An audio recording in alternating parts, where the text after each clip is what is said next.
duckface neboli kachní obličej. Co to je, omg? Špulení huby? Kdo to kdy viděl? To vám to přijde sexy? Takhle si špulit hubu? Si myslíte, že budete cool a in? Leda tak hovno. Nedělám si z toho prdel. Ne. Pochopím ty malý naninky, který si myslej, že když jako vystrčej ty lentilky pod kobercem a vyšpulej hubu, že budou jako nádherný, jo. Ale co ty starší holky?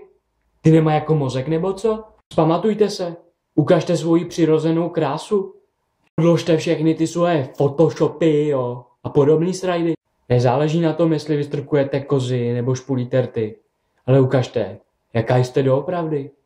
To je to nejhezčí, co můžete ukázat. Doufám, že se nad tím aspoň zamyslíte.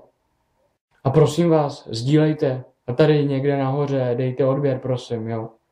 Tak čus.